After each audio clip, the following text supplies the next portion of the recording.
Hey folks, Alan Saunders joined by Mike Vukovcan on a Valentine's Day edition of Pittsburgh Postgame on Pittsburgh Sports Live as we break down a frustrating loss for the Pitt basketball team, a 71-65 defeat at Georgia Tech, and a game that Pitt's point guard Xavier Johnson had a tough first half. The Panthers got down a pretty significant margin. They hung with Tech all the way to the end. They had it to a tie game late, and within just a possession or two, right down to the wire, but unable to come up with one or two more shots or one or two more stops in order to get what would have been an important win in ACC play for the Panthers that have now dropped two straight. Mike, what were your thoughts on the Panthers heading into this one and the way they responded to a unique challenge in Georgia Tech? They're a team that doesn't play like too many other ACC teams.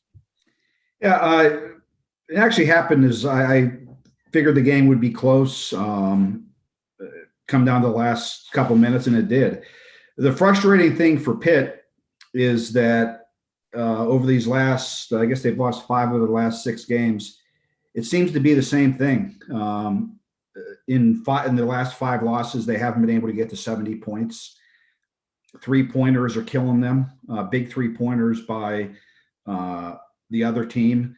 Both times Pitt got within 2 points, and also when they tied the game, Georgia Tech came right down and answered with 3-pointers, and that's just the killer when you fight when you're down as much as they are and they have to come back, and then boom, they hit you with the 3.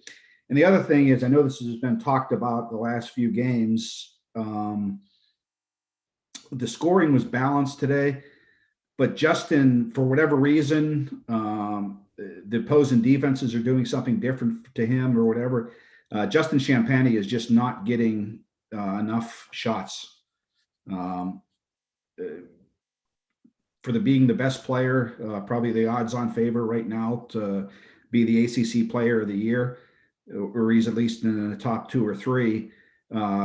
He didn't get 10 shots in this game, and a guy of that caliber, they have to find a way, and Capel and and the coaching staff has to know what these other teams are doing, because this has been a trend here. He's just not getting the ball in his hands enough. Yeah, Champagnie was 6 shots. He goes 5 of 6. The only one he missed was a 3. 3 of 3 from the free throw line. So super efficient, but you've got to think a guy that talented, you want to have the ball in his hands more often. I thought Pitt's off-ball movement on their offense was really stagnant, especially in the first half. And I felt like Champagnie was part of that. They weren't moving to get open to make that offense work. And then everything was kind of falling apart. And I think another tough game for Xavier Johnson as a distributor, 4 assists to 7 turnovers. As a team, Pitt turned the ball over 18 times. That's not a winning formula, no matter who you're playing, and especially not a team with some guys that are pretty good athletes that'll go make you pay the other way when you do turn the ball over. I just felt like that was what the self-inflicted part of it to me is the most frustrating, right? Like, they held Alvarado to 12 points. That's 5 points below his average, right? And that they didn't get crushed on the boards. They won 29-24 on rebounds. They shot okay, 51%. When you're playing a close game with a team that's pretty evenly matched with you, and I think you looked at the standings coming in, these two teams are right there neck and neck. I don't think anything that I saw in this game makes me feel like these two teams aren't evenly matched. Yeah. When you're playing a team on the road that you're evenly matched with, you cannot give them extra possessions. Pitt did it over and over again today. Part of that was Johnson. I didn't think Femi Odukale had his best game. Johnson gets in foul trouble early. Odukale plays 22 minutes and gets 2 points and 4 assists. That's not enough if you're going to play that much either. And so I thought the point guard position is really what let Pitt down in this one. And technical fouls didn't help out either. No. Those technical fouls, you can't, in a close game like that, you can't give them 4 free throws. 4 free throws, and then it puts Johnson on the bench. Right. And Horton had to sit out late as well, I believe. And so Horton had a really good game. I think there's a lot of positives you can take from this game if you're Pitt. If you're looking for them, they got some of those freshmen that haven't played a whole bunch necessarily over this last few games in there. Joel Jeffress had I think 8 or 10 minutes. Odekali played a lot. But, man, I think you look down at this score sheet and you see 13 from Johnson, 15 from Tony, 13 from Champagny, 18 from Horton. That should be a game Pitt's in. Not a great game from Kareem Koulibaly, 1 for 5, 2 points, and a pair of turnovers. Did have 8 rebounds. Can you take too much more from that? I think I've been very hesitant to take a lot from any game this year, just because Pitt's off a long layoff. Georgia Tech's playing a bunch of games. Who knows which team that helps or hurts? I'm not sure there's a right answer to that.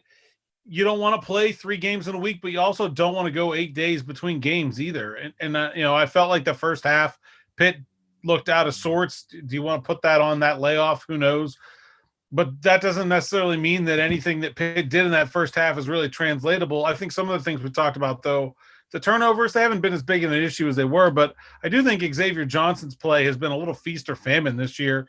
I generally think he's a little better than most people seem to give him credit for, but I feel like he held Pitt back in this one. What's your take on the way Xavier Johnson's junior season has gone? He's one of those guys, Alan, that are frustrating, man. You see games where he just looks like he's ready to break out and going to be the player that everyone thought he was going to be following his sophomore season, and then he'll go and have 2 stinkers. He's just a guy that is just not consistent enough, whether it be turnovers. I think he does a good job of trying to get his teammates involved, but he kills you with the little things. Too much time on the bench with fouls. They need him. They don't have a good enough backup yet to make up for his minutes. And he's just a frustrating player. And I was trying to think of in another sport. There's somebody that I'm thinking about, and I think it might be a hockey player, a former Penguin, that you always just expected more out of, and he just didn't deliver. He's a good player, but I think he has the talent, and I don't know if it's his. I don't think it's not his work. I just think it's his personality. I don't know what it is, but he's a guy that just. You're just they need better point guard play. They don't have that right now on this team. This goes with depth, and when he's not on, it's just hard. And like you made a great point. If you would show those stats, that stat sheet to everybody, and you're looking at this and you don't know the score of the game, and you're looking through and say, I would have laid money that Pitt would have won. If I looked at for Georgia Tech, what Pitt had, 2 things though: the turnovers. And then the free throw shooting again. Pitt was really bad at free throw shooting, and I don't believe Georgia Tech. If I had to, Tech was 21 of 23. Yeah, and Pitt also, I think, one of the big factors for Pitt. This has been a factor for them going back a couple of years now. When they don't get to the line, that's a very good indication that they aren't playing their best game on offense.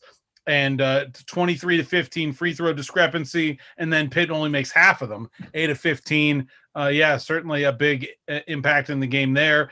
And I think that really hurts you when you're trying to come back. This is a team that's come back pretty successfully a whole bunch of times this year. They do come back to get the game tied at 55-55, but then unable to really capitalize on the momentum there at that point, and then they kind of faded away. I wonder how Georgia Tech is not a good team to come back against. First of all, they're a really good free throw shooting team. They have good guard play. They generally don't turn the ball over that much. But,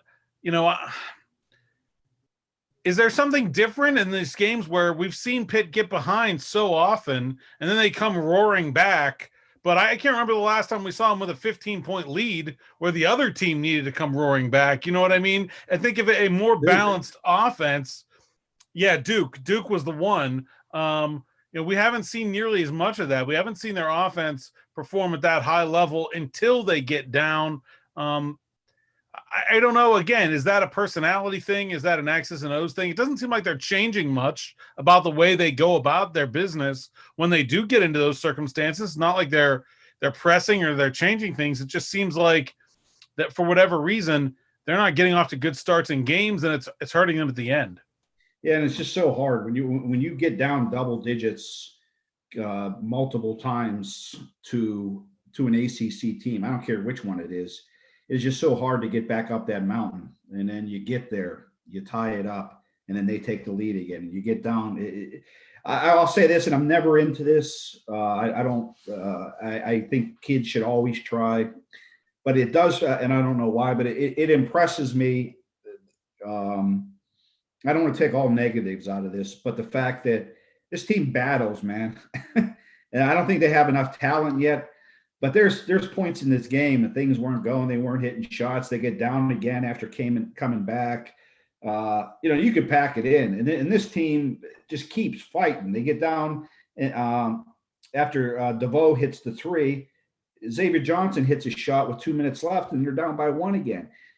They don't quit. They make a lot of mistakes. They have a lot of self-inflicted wounds, but team doesn't quit. And I know the other coaches recognize that. I know Capel does. He doesn't probably really care because he wants it, in his mind, he notices it, but he's not going to, use that as a moral victory or anything like that. But I'm impressed with that.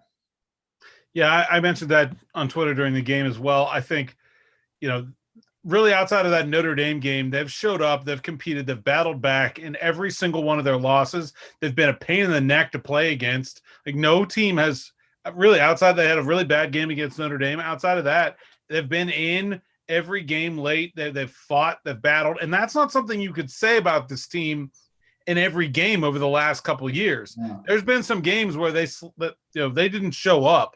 And I feel like this team has a much better grasp of the compete level that it takes night in and night out to win in this league. And I think that's a reflection of the best players now being juniors and sophomores instead of freshmen. It's not enough. You need to win. You can't just play hard. But I think it's certainly a positive sign for the direction of the program now in its third year under Jeff Capel that especially given everything that's going on with these guys right now. It's a weird mixed up year. They're isolated from their friends and families and classmates and girlfriends and everything else. And man, I think back to me at 19, 20 years old, how I would have been able to deal with that. It's got to be tough for these guys. And the fact that their sort of MO has been, well, listen, we don't do everything perfectly. We're not necessarily the top team in the league, but we're going to fight for 40 minutes every game. I think that's really admirable from the effort the guys have shown. And I think it's a reflection of the coaching staff as well. Yeah. I wanted to get your take on this. This is something I've been thinking about, Alan, is they played 8 and I don't know. They were close again. I just wonder if they're starting, and this has been a trend the last couple of years. This is now 5 of the last 6. He played 8 guys again today. We know Hughley's not playing or not on the team due to a suspension. Collier didn't play again. Today was the first game that Jefferson got any sort of, meaningful minutes or actually minutes at all. Is that starting to be a problem, do you think?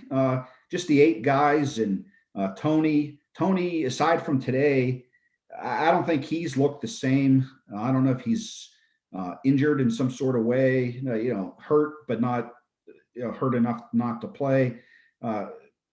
These guys are all playing 30 plus, unless they're in foul trouble. They're all logging 35, 30, 33 plus minutes a game. Are they starting to get worn down a little bit, you think? I can certainly see that. I think Tony has had a really tough year, just in general. I don't know that it's, well, like you said, it could be an injury or whatever. There was also stuff that happened with his family member in Florida at the beginning of the year as well, that I know has been weighing on him.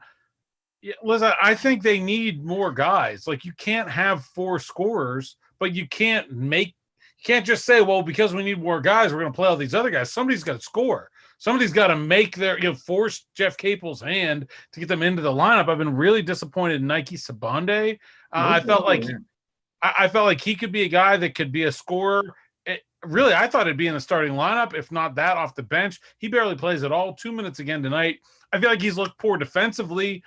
Not necessarily a huge surprise, but man, I really thought he would be a bigger difference maker for this team than he's been. You never know what you're going to get with freshmen. I think you kind of always know that, but I think Jeff Capel probably hoped that at this point in the year, he had to play freshmen for 30 minutes and get more than 4 points out of them. I mean, that's not doing enough on the offensive side of the ball. And yeah, there's more to it than that, but that's also where I think Pitt is really struggling right now. 65 points. They shoot 51%. They're all okay, but they turn the ball over too much, so they're not getting enough shots. They're not getting enough offensive possessions that result in a shot. So even when they outshoot a team, like they outshot Georgia Tech by a fair margin, 5% tonight, you still lose the game. And so I think mostly it's, you got to earn your play with defense, but they need one of those guys to come score, to come give them a game like Horton gave them tonight, where somebody outside of that big three puts up some numbers, and then you can feel good about giving them some more minutes. Right now, if I'm Jeff Capel, I don't know who else to turn to besides the 5 starters, because they're the only ones that are playing at an acceptable level. Yeah, I'm not sure if I'm more disappointed or shocked at the lack of production out of Nike Sabandi. He's a guy that everybody thought, Pitt fought like hell to get him. They appealed the original decision. They wanted him to play. They thought he was, he showed his last couple of years in Miami, Ohio, he's a double-digit scorer, and he comes here, he's not playing. And I don't, that's something that is it all? I don't know what it is. I don't know if it's anything on. He just doesn't. He doesn't look like a guy that I would have been fighting real hard to get him in my rotation. And then he gets here and he just lays an egg, or he's not doing it in practice or whatever, but he's not even hitting the court in order to get a chance to fail. And that tells you something. I don't know what it tells you, but there's something going on there. And the one that I think is really hurting him is Hughley. He was a guy that was starting to feel okay. I think he was starting to give them minutes. Kareem Koulibaly does a nice job. I think he's best suited to be a role player coming off the bench. You need your starting center to get you more than 2 points a game. I don't think it's not as though he's an outstanding rebounder where you can hang your head on that as far as what you're going to get from him. That center position is a real problem, and I don't know what the future is of Hughley, but that when he left, I'd be curious to, maybe that's something we can look into, or get how this team's changed offensively and everything since Hughley's been gone, because I think they're really, really, really missing him both offensively and defensively.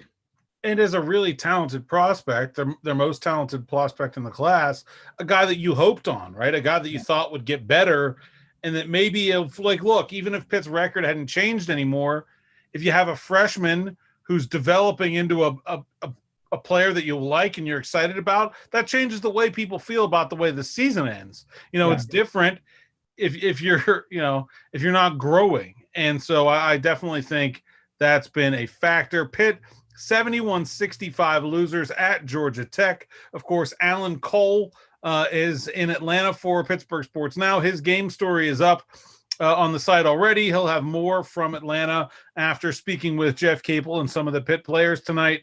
A really crucial loss for Pitt here in the ACC as they fall to 5-7 in league play. And, a big, tight bunch there in the middle, as has been the case for a number of years now, it seems like, in the ACC. But Pitt came into this one 5-6. They're a game behind Syracuse at 6-5, and of course own the tiebreaker over Syracuse. Syracuse in 7th place. Now at 5-7, Pitt drops all the way down to tied for 10th with Notre Dame. And so a huge, and of course, Georgia Tech right in the middle of that bunch as well. They're now 6-6 along with Duke. The top of that group, 6th or 7th in the ACC, probably gets you in the NCAA tournament. 10th in the ACC doesn't even get you into the NIT. That's where these wins mean, and who knows if we're even going to have an NIT, but I guess we'll save that discussion for for some other day. I wouldn't want to be playing in the NIT in the middle of a pandemic. That's just me, but whatever. These are important games, and it's a big loss for Pitt. This is a winnable game, even on the road, and now they've got an opportunity, I think, to really make one last stand here for this season. And the two of their next three games are NC State, and then they got Wake Forest. Those are teams below them in the standings. NC State's 4-8. I don't know if they played today. Coming into today, NC State's 4-8, Wake's 3-9. Do you have faith in this team to beat the teams they're supposed to beat? Because if they win those three games, that puts them with 8 wins, and they're certainly in the conversation right on the bubble there. Yeah, that's why today's loss, you get today's win, and they play their last 5 games.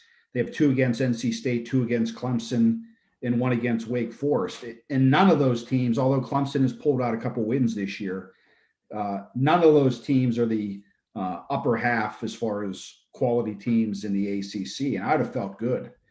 Despite of losing, I guess it'd have been 4 or 5 heading into today's game. You win this Georgia Tech game today, and looking at what they have, it's crazy. The teams, the Dukes, the Kentuckys, the Michigan States, all those teams, they're not going to qualify or they have a long unless they win their tournament, they're not going to be in the tournament this year. There was an opportunity, I think, for Pitt, coupled with a couple of the wins they had at the beginning of the season, and you have tiebreakers over, as you mentioned, Syracuse. They're going to have to go 4 of the last 5 here to be in the conversation. And today was just a bad one. I think once again, who knows what's going to happen in the last 5, but this game and that loss to Wake Forest a few games ago are going to be the ones that, they're going to sting a lot. Both of those, of course, coming on the road, a place where Pitt has struggled seemingly for a very long time in league play. A little bit better this year with a win at Syracuse and a win at Miami. 2 of the last 5 are on the road at NC State and Clemson. The next one, NC State at the Pete, 4:30 on Wednesday afternoon. So, figure out your work schedule so you can slide out a little bit early. ACC Network for that one. I'll be back at the Pete for that one as well, assuming all goes as planned. Mike, anything final before we wrap this up here? Again, Pitt 71-65 losers at Georgia Tech. No, I take a lot of positives out of the game, but the bottom line is the L, and that's all that matters. I like if they can keep getting this sort of production out of Horton. They need that. They need a more consistent Xavier Johnson, and I don't think anybody can count on that. You just don't know what you're going to get, and hopefully they find a way. I'm sure there is something. I'm not as smart as Jeff Capel, but to find a way to get your best player the ball more. He just has to become more of a threat in offense than he has been. It's nice to have balanced scoring, but you need your best player to be the really best player in the court. And unfortunately, Champagne hasn't been that lately. All right, we'll have Jeff Capel and the Pitt Player video uploaded here on the channel in just a minute. Make sure you hit the the subscribe button, and ring the bell for notifications so you get those when they come up. Also, Mike Osti is going to have another post-game video, third of the day, after the Daytona 500 wraps, along with Scott Stiller of Pittsburgh Racing Now. So be on the lookout for that as well this evening. Valentine's Day has been a big sports day in Pittsburgh, but it has been a losing day for the Panthers, 71-65 at Georgia Tech. And we will be back with more at Pittsburgh Sports Live. Thanks for watching. For Mike Vukovcan, I'm Alan Saunders. Enjoy the rest of your evening. Click.